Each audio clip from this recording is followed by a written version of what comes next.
What's up mga mosang? Ako nga pala si Amielito at ngayon ay maglalaro tayo ng isa sa mga malupit na laro dito sa channel na to, ang Judge Ko, Art Mo. So simple lang naman ang mechanics ng laro na to. Sasabihin lang natin ang kagandahan ng mga artworks na makikita natin, kanta man yan, commercial, clips, vlogs at kung ano-ano pa. Basta matawag natin siya na art. Kasi naniniwala ako na we need to see the beauty in everything. Sheesh! Siyempre, sa kada bigay natin ng puri or mga positive comments sa mga artworks na to, dagdag points tayo sa langit. Siyempre, este sa art appreciation meter pala natin. Pero ang twist naman natin dito ay bawal tayong magsabi ng mga masama or mga negative comments or reactions about sa mga videos or mga artworks na makikita natin. In short, bawal tayong mambash. Di rin tayo pwede manlait, pero kung si BFF naman yung lalaitin natin, pwedeng-pwede yan. Da joke lang. Biro lang po. So, onting disclaimer lang, itong video na to ay for educational purposes only. Kaya, ano pang hinihintay natin? Ilabas na yung art appreciation meter na yan at simulan na natin ang unang pahina. Five little monkey, Humpty Dumpty. Mama called the doctor and the doctor said, pagbilang kong tatlo, nakatago na kayo. Kayong una nakaupo, subukan niyong tumayo. I wanna be a to be a twinkle star. I wanna carnival di batutin niyo. So, kitang-kita na napanood naman natin 'no, na ang kulit tsaka ang witty ng mga group of MAPE teachers ata 'to, hindi nagkakamali. Kasi napag-put together pa talaga nila yung mga nursery songs that we used to listen 'no, nung mga bata pa tayo na minsan kinakanta pa sa atin ng mga magulang natin. Pero kung papakinggan natin ulit yung kanta, kaya nila nabuo short song na 'to kasi siguro lang wala ano, basta wala silang magawa, nabuo lang nila agad. Pero kasi yung melody nung kanta nag-fit in sa mga lyrics ng iba pang mga nursery songs. Kumbaga nagra-rhyme yung mga ginamit nilang lyrics, ayan yung Five Little Monkey, Humpty Dumpty, tapos yung pagbilang kong tatlo, nakatago na kayo, kayo po na nakaupo, subukan niyong tumayo. Ayan, narinig niyo pa akong kumanta. Kaya dagdagan na nga yung art appreciation meter na yan. Sunod tayo, sunod. Wow, buko! Uy, classic to Lagi ko inaabangan to sa TV nun dati nung bata ako, no? So, play tayo. Bagong biyak na buko, ang sarap nito, Nesfruta buko, why not? Coconut, Buko masarap, made with real fruit juice, Nesfruta buko, why not? Coconut, buko masustansya, rich in vitamin C, Nesfruta buko, why not? Coconut, no artificial color, real na real, kitang real, lasang real na buko, Nesfruta buko, real na real ito. Also available in mangosteen. So, ayun nga, no? Ang ganda nung ano, nung commercial. So, a little nostalgia din yun para sa akin kasi since sa mga favorite ko na TV commercials dati when I was a kid pa nun since the jingle was very catchy and hindi talaga mawawala sa utak mo kasi mag-uulit-ulit na lang yan sa utak mo sa dami mong beses na napanood tsaka napakinggan yan. Lalo na ngayon, may mga parody na yung mga kanta na yan na ginawa ng mga tao dyan sa jingle ng commercial na yan. So kung titingnan din natin yung video, no, yung product talaga is for a summer season. Kumbaga, need ng mga tao ng mga malamig na inumin. Kasi itong product nito is a type of juice like yung Tang o kaya yung mga Kool-Aid na mga ganong klase ng product. Kaya tama lang and maganda yung pagkaka-advertise nila ng product. Since sakto talaga sa summer yung product nila and since buko yung flavor, tinerno talaga nila sa beach. Since karamihan sa mga coconut tree, mga nakikita yan kadalasan sa mga beach. Tapos, ayun nga, ayun ang naging reason para masarap talagang inumin yung Nespruta in a summer season kasi nga nasa beach, mainit, ganun. Tapos ayun, solid lahat from the jingle, editing, transition. Kita mo yun parang nasa city ata sila tapos biglang napunta sa beach. So ayun, 10/10 siya sa ating art appreciation meter natin yan. Kaya, next video na tayo.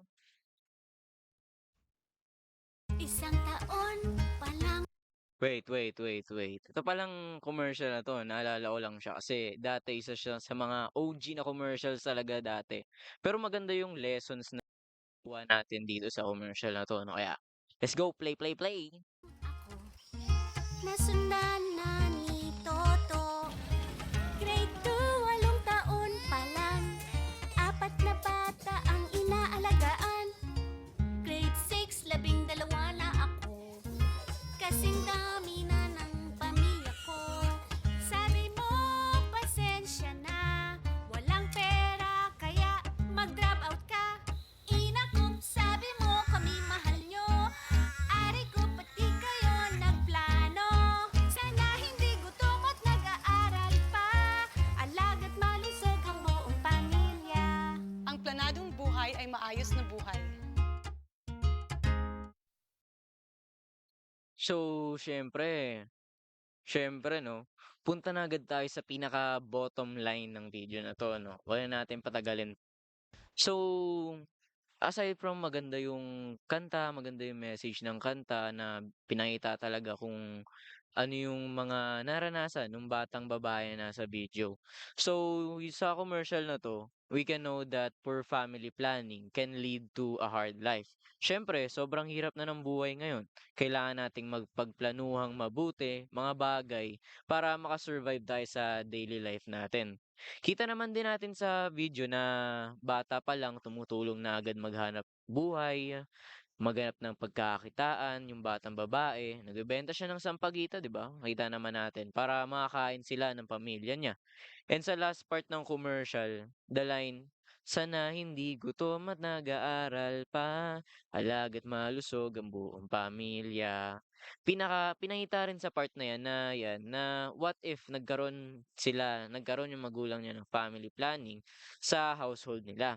Eh di sana maayos yung buhay nila, nakapag-aaral pa yung mga anak, at nakakain sa tamang oras at healthy din yung mga kinakain nilang food. So overall, the message of the commercial was great. Sinamaan pa ng mga gandang videography and concept ng video na kung saan madami ang makaka-relate kasi sa panahon natin na dapat magkaroon ng family planning ang bawat pamilya para lahat ng bagay ay mapagplanuhan at hindi yung kinakain tayo ng kahirapan ng buhay. So ayun, nadagdagan na naman ng ating art appreciation meter. Onti na lang mapupuno na 'to. Okey? Next na tayo mga mosang, let's go! So, ngayon naman ay pupunta naman tayo sa mundo ng anime na kung saan punong-puno rito ng mga petmalong mga animation, cinematography, transitions, mga fight choreographies or mga fight scenes at iba pa na mako-consider natin na artwork dito sa mga anime na 'to. Minsan nga pwede pa rin natin sila ma-consider as masterpiece sa ganda ng mga pinagagawa nilang mga editing skills dito sa anime. So, simulan na natin 'to. Itong ano na 'to, clip na 'to, base siya sa latest episode ng One Piece na naka-focus sa Luffy versus Lucci fight. Arat, arat, arat, arat.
神ニカ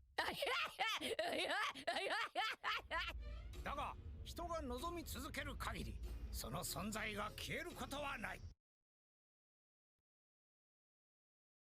So, ayun na ano, kita naman natin sa fight na yun, yung animation sa kapangyarihan siya yung color white. Pinakita talaga kung gaano ka-ridiculous yung power niya na kaya niyang gawin kahit anong gawin niya. Kahit anong gusto niya na sa paligid niya. Pero ang twist naman dito, hindi niya alam na ganun pala yung kapangyarihan niya. Kasi ang nasa utak niya lang, yung pang kapangyarihan niya, parang nag stretch lang yung kamay niya. Parang made of rubber lang talaga siya, ganun. So yung kung titingnan naman natin yung animation, tingnan natin yun, para siyang animation sa cartoons like Tom and Jerry o ay mga Looney Tunes, 'no? Yung ganitong animation kasi is unlikely na sa mga normal na anime. Kaya salute talaga dito sa mga animators ng Toei Animation Studio na 'to, na na-animate nila 'tong scene na 'to, ta's hawig pa talaga sa mga animation sa cartoons. Ta's in addition lang din, kahit na sabihin natin na fight scene 'to, hindi natin in-expect na gano'n siya ka-intense kasi kadalasan sa mga fight scenes 'di ba intense siyempre bugbugan 'yan, eh. Kaya kasi pinakita sa atin na nakakatuwa yung animations kasi nga same siya sa cartoons na parang exaggerated yung mga nangyayari, na at the same time nakakatuwa rin kasi nababalikan din natin yung childhood cartoon series natin na paborito noon. So, overall, maganda lahat. Colors, transitions, animations, pati yung fighting choreography, maganda.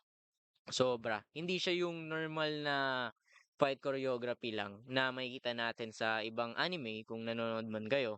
Since iba-iba rin yung budget kasi na pinagugugulan nila sa mga anime. Tapos tutal nasa usapang anime naman na tayo, etong last vid natin ay ginawa rin na parang anime pero yung intro lang nung vlog ng isa sa mga kilalang YouTuber dito sa Pilipinas. So, bago natin i-play 'tong last video natin, isa 'to sa mga malulupit talaga na editing skills sa world of vlogs. Saludo talaga ako sa mga content din ng vlogger na 'to sa sobrang wholesome, saya at inspirational din ng mga contents niya. At siyempre sa mga kasama niya gumawa ng mga videos niya, saludo din ako. Kaya simulan na natin 'to. Pero dagdagan muna natin ang ating art appreciation meter bago tayo pumunta sa last video natin. Kaya tara na, panoorin natin yung last video natin.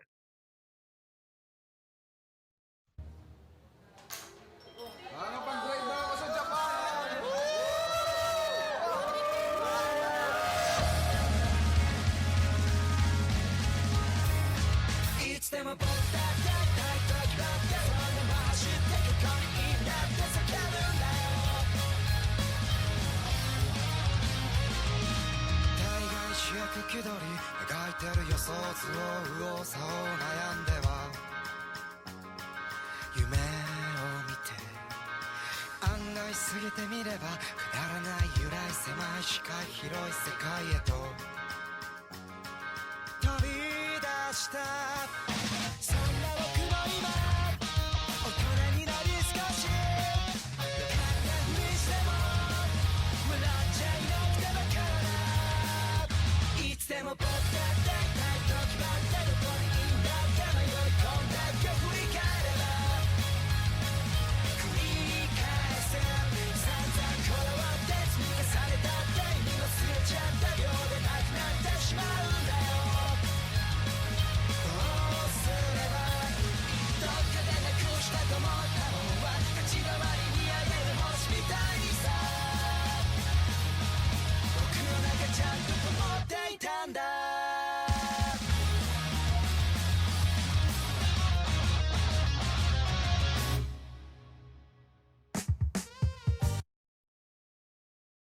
So, ayun, libs. Libs talaga. Intro pa lang yun, lakas na anime vibes nun. Grabe yung creativity tsaka yung editing skills, ano.